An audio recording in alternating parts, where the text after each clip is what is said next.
state your name, sir. Mr. Fox, before the court charge possession of paraphernalia and a no valid driver's license. You understand the charges? You understand what you're charged with? No? No. No. She doesn't understand. Allegedly, you had methamphetamine on or about your person, and allegedly, it may have been contained within something that qualifies, aka a clear plastic bag, that qualifies as paraphernalia in the state of Florida. And allegedly, you were operating a motor vehicle without allegedly having a driver's license. You understand that? I understand the driver's license, yes, sir. Okay, well, Possession. I didn't say it was yours. Did I say it was yours? I said you've been charged with. Right. Nobody's asking if you did it. I'm just asking if you understand what the charge is. No. Yes or no? No, sir. Okay, then we'll bring you back tomorrow when you understand. I was hoping I'm not from this state. This county. If I can just resolve everything today. You got a parole hold. You wouldn't get out anyway. You got nowhere to go, man. So, do you understand the charges against you or not? I understand they charging me with it, yes, sir. That's all you got. See how easy that is? I don't know why do we have to go back and forth It's about not it? easy when you're in my shoes, sir. It's easy it's a yes or no question. Do you understand? I don't agree to the Nobody's contract. asking you to admit to anything. I just need to make sure you understand the charge. I'm a private citizen, sir. I'm shocked. Under UCC focus. Oh, UCC? Oh, I love it. A sovereign. Golly Moses, I love those. Buckle up, guys. Today we are going to witness one of the most chaotic rides through the Sovereign Citizen universe, with 4 separate encounters and 4 very different judges. The intro sets the stage with a quick sponsor break before we're thrown straight into the madness. Once that wraps, we're taken directly to Florida, where the first sovereign thinks he's about to outsmart the system, but quickly finds out the judge has no patience for games. Mr. Fox, crap in one hand, hope in the other, and see if that helps. Bond set at $5,000 on meth, $1,000 paraphernalia, $500 on the driver's license, which oddly enough, the Supreme Court said you do need to drive. Court date is February the 17th at 9 o'clock, but you're not going anywhere because you got that probate or that parole.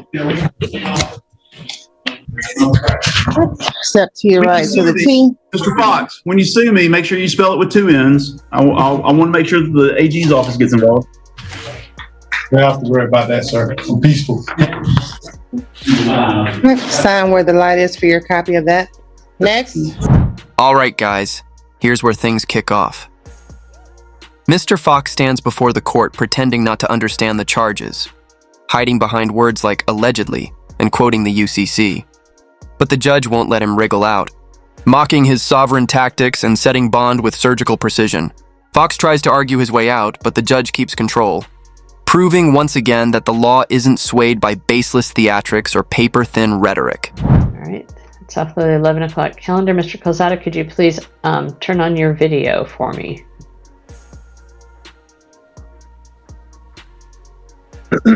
Yeah, hold on one second.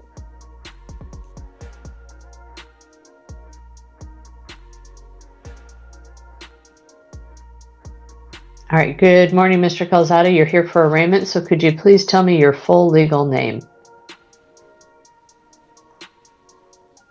I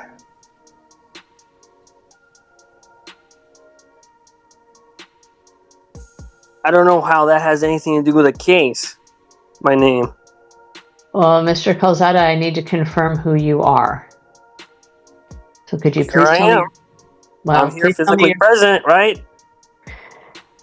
Mr. Calzada, could you please, what is your first name? My first name? Well, it could be anything, right? I could change my name at will, right? All right. I'm going to set this matter over for an in-person arraignment, and Mr. Lohr, you'll have law enforcement standing by. All right? Well, there you are. All right. So, Mr. Calzada, I will set this over. You will appear in person at the Bothell Municipal Court for arraignment. I don't even consent to that. Now we head to Bothell, where Mr. Keita takes center stage. Right from the start, he refuses to state his name, dodges simple questions, and claims he doesn't consent to the court's authority. The judge, calm but firm, methodically shuts him down, setting an in-person hearing and making it clear that no amount of pseudo-legal talk can stop the process. By the end, Keita reluctantly accepts he'll be back in court, no matter what he believes. I didn't even consent to. I was gonna go there today, and you guys were all doing Snohomish County prisoners. Pretty busy, huh? The sheriff even said it's pretty busy. The court has to file a 1099-C. How you file a 1099-C for that bond? You don't need voter approval for that, don't you, those bonds? How much are the bonds? Mr. Calzada, I'm going to set this to December 31st at 1:30 in the Bothell Municipal Court in person. You will need to be there for arraignment, okay? So I will see you in person at the Bothell Municipal Court at that time, all right? Looks like there's no free will then. So then what am I doing here then? Hold on, what am I doing here? Well, right now you are not responding to my questions. So well, you're not responding to any of my. I don't have a problem of answering any of your questions, but I have a couple questions first. I have to understand too. I don't understand what's going on. I don't know everything. I'm not perfect. Come in person so that we can be sure that you understand what's going on. All right, great. I'm glad. It's definitely implied, isn't it? It's not expressed. It's implied. December 31st at 1:30 in person. December 31st at 1:30, I'll be there. Very good. We'll see you then. Here comes crowd favorite Eric Martin, and the fireworks start immediately. His attorney asks to withdraw due to no communication, and Martin lashes out, calling him lazy and dishonest. But Judge Slavin isn't having it.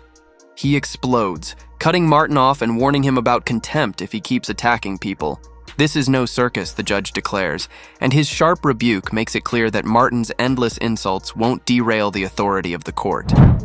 Ms. Sobe, you're here on the Martin matter, correct? Yes, Judge. Let's go have a conversation outside. You'll be okay. So everyone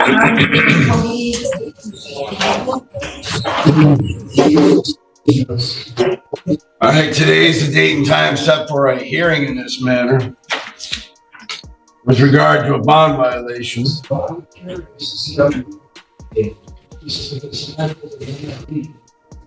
This is case 242448 SM. People versus Eric Martin.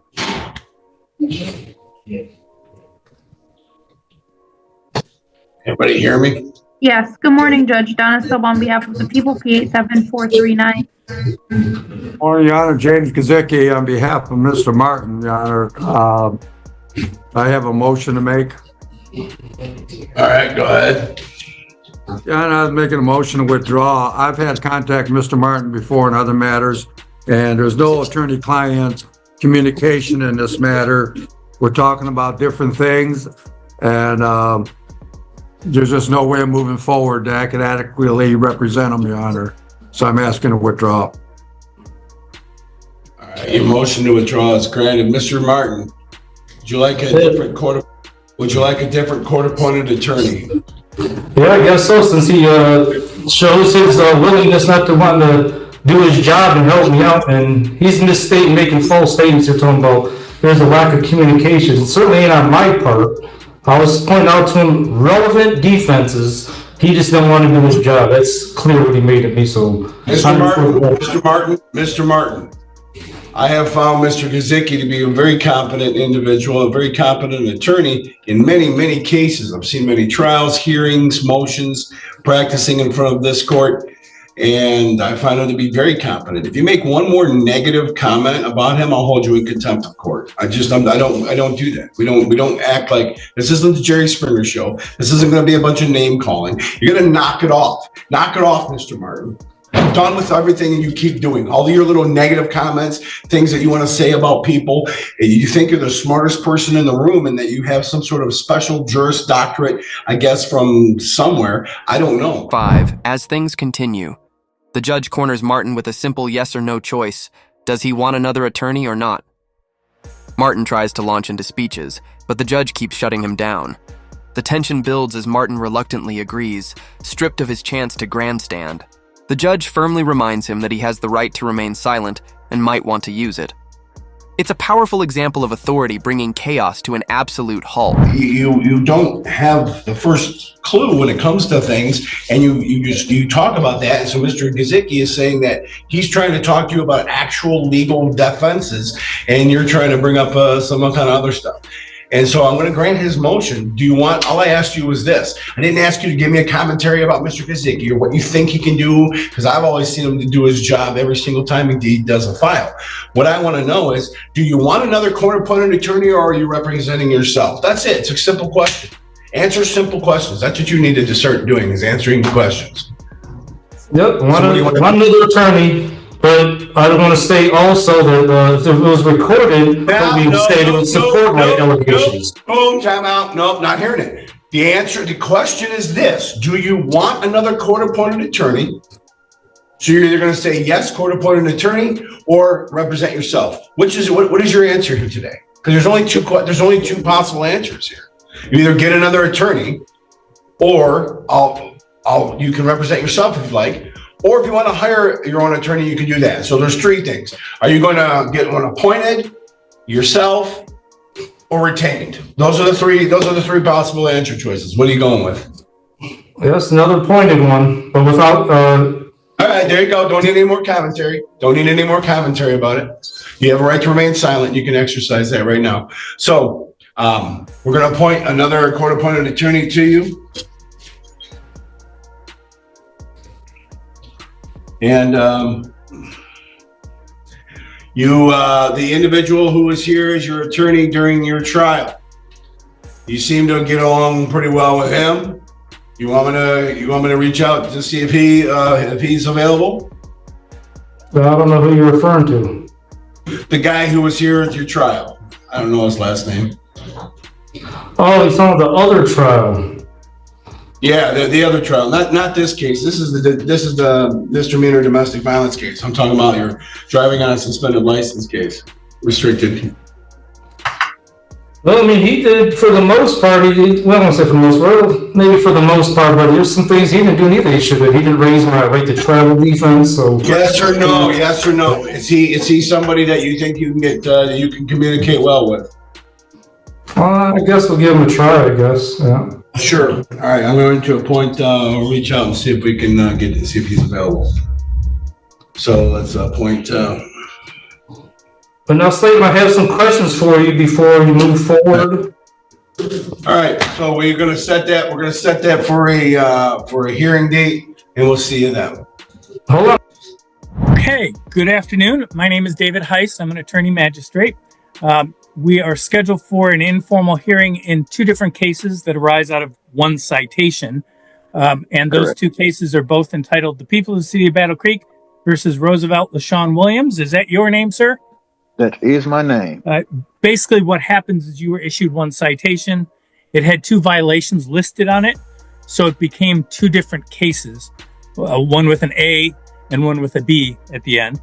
But we have one informal hearing scheduled for both of those cases because they both arise out of the same transaction, so to speak. And I guess, Officer Kellums, is there anything before I begin? No, sir. All right. Mr. Williams, you're here because you were issued a citation. And in each of those two cases, so for each of those violations, you have three possible responses to the citation. You can first admit responsibility, be assessed the fines and costs, and be done with it.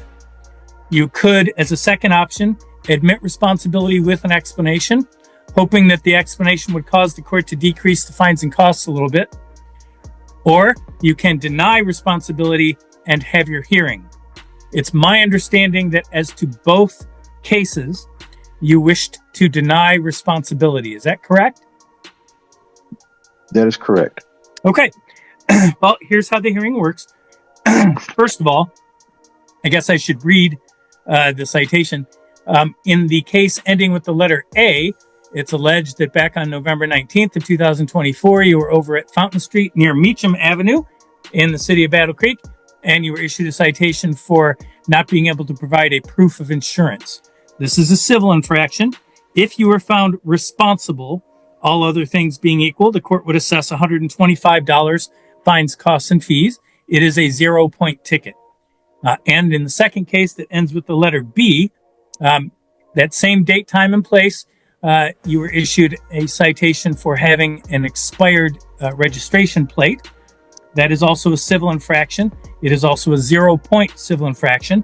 If you were found responsible, all other things being equal, the court would assess $110 fines, costs, and fees.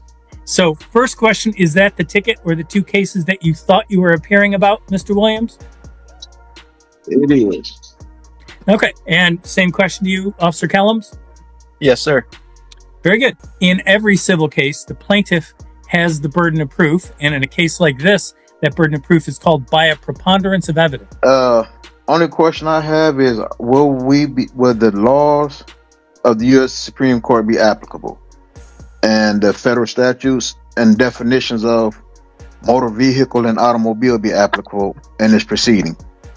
They are the state of Michigan laws that will be applicable. Okay. The other question is, are you already not bound by U.S. Supreme Court rulings? Every court is bound by relevant Supreme Court rulings. Okay. All right. I'm not sure why you're asking that, but that's okay. Just when Martin thinks he has room to argue again, the judge presses him on choosing whether he'll accept his previous trial lawyer. Martin stalls, complaining about imaginary defenses like his right to travel, but eventually caves. The judge finalizes the appointment, brushing aside Martin's half-hearted objections. By the end of this exchange, Martin's bluster has lost all momentum, and the judge's unshakable command leaves no room for his tired routine. All right, so if you would both raise your right hands. Very good. All right, Officer Kellums, if you would begin, please. So on November 19th, 2024, I was on patrol for the Battle Creek Police Department. When I observed the vehicle that Mr. Roosevelt was driving, I observed that it had expired tags on the vehicle. I then conducted a traffic stop on Fountain Street near Meacham Ave. Found Mr. Williams to be driving the vehicle, where I issued him the citations. When speaking with Mr. Williams, he could not provide insurance, and his tags were expired. Okay. Do you happen to know when they expired? I do not off the top of my head, sir. Okay. What made you think they were expired? The wrong color and the wrong year on the plate itself, or something? Yes, sir. Yes, sir. All right. Did Mr. Williams say anything to you during the stop about having insurance or not having insurance, or anything about the tags on the plates, anything like that? He informed me that he did not have to have insurance due to that he was traveling, and to drive a vehicle, you don't have to have insurance. Something regarding Supreme Court. That's about all he said. Okay. All right. Do you want me to consider anything else at this point, Officer Kellums? No, sir. Okay, Mr. Williams, could you hear Officer Kellums' testimony? Yes, I heard his testimony. Very good. Thank you for your patience. What do I need to know, sir? Okay, I did inform Officer Kelly that I am not operating a motor vehicle, but I am operating an automobile. I did inform Officer Kelly of the ruling of Rodriguez v. Ray Donovan, U.S. Department of Labor, 769 Federal 2nd, 1344, where the U.S. Supreme Court's decision has ruled that all codes, rules, and regulations are for government authorities only and not for human creators. In accordance with God laws, all codes, rules, and regulations are unconstitutional and lacking due process. All right, I'm going to interrupt you just for a second. Are you telling me that a case at 769 Fed 2nd, 1344 indicates that all laws are unconstitutional? All codes, rules, and regulations. Yes, sir. Rodriguez v. Ray Donovan. And if I'm not mistaken. And you said that was Department of what? U.S. Department of Labor. Okay. U.S. Department of Labor doesn't publish decisions in the Fed 2nd. Can you tell me a little bit more about the case? What was that issue in the case? It was regarding what we're discussing here, the requirements of a driver's license and the need when it's required to have one, stating that when you're not operating in commerce, to which I informed the officer that I am not operating in commerce as stated in USC 18 USCA 31 paragraph A6, states that a motor vehicle, the term of motor vehicle meaning every description of carriage, contrivance, propelled or drawn or mechanical powered and used for commercial purposes. This is what Title 18 USCA Section 31A6 states or defines as a motor vehicle, to which I am not operating in commerce. Finally, we arrive in Michigan where Magistrate Heiss faces Roosevelt Williams. The magistrate calmly explains the citations, but Williams dives into sovereign jargon, insisting he drives an automobile, not a motor vehicle, and citing a bogus Supreme Court case. With steady authority, the magistrate cuts through the nonsense, exposing the flaws in Williams's claims. Once again, reality overtakes fantasy, reminding us why the courts endure. Thanks for watching.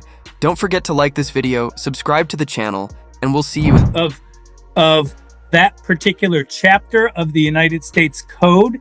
It would not control what happens in terms of the Michigan legislature defining in Chapter 257 what a motor vehicle is, and an automobile under Michigan law is a motor vehicle. But okay, continue. It's a motor vehicle, which is described as anything, even by the Michigan compliance statute of 751, which you just stated, is determined as something that's transporting goods, which I am not transporting goods. I understand your position, and I can tell you that that position doesn't happen to be legally correct. But go ahead. So you're basically stating that there's a misinterpretation of what's in black and white? No, I'm telling you that you have misinterpreted the application of 18 USC 31A6 and 769 F second or Fed second 1344. Okay, but, well, I see what I've heard your argument. So there will be no further arguments, because I see that you're not going to agree to, because like I said, I've given it to you, the cases where they're like Shapiro v. Thompson, where the U.S. Supreme Court has said that a driver license is not a requirement, that you're trying to convert a right into a privilege, to which is covered by Article 1, Section 8. I'll ask you this. Is that right, the right to travel? That is a right to travel, convey, however you want it, by the U.S. Constitution. What you just told me was that somehow but regardless, am trying to convert a right into a privilege. Now, the question I have for you is, what right has been converted to a privilege? My right to freely travel unencumbered and now, unfettered. I will ask you this. How is your right to travel removed by receiving the citation? By trying to require me to have a license to operate a automobile, which is my private vehicle. Okay. All right. Is there anything else you want me to consider? No, sir. I can tell you this. The Michigan motor vehicle laws, including the laws that require you to carry insurance, that require your vehicle to be registered, and require that registration to be current, do not run in violation of any right to travel under the Constitution or the United States Supreme Court decision that you have cited. In fact, the Michigan courts have held that essentially the right to travel means the right for you to move from A to B, not the right for you to travel from A to B under your most convenient way. So you could walk from point A to B all you wanted. You could take a taxi or an Uber or a plane or a train or a bus. But if you wish to travel by using a motor vehicle, the Michigan laws are applicable and don't unconstitutionally interfere with the right to travel. It doesn't convert the right to travel into a privilege. You are not denied the right to travel. You may be denied the privilege of traveling via a motor vehicle that you are operating. So okay, so I that stopped you at, that is what the law says, and that's what I'm finding. Is there anything okay, else so you want me to consider about that finding?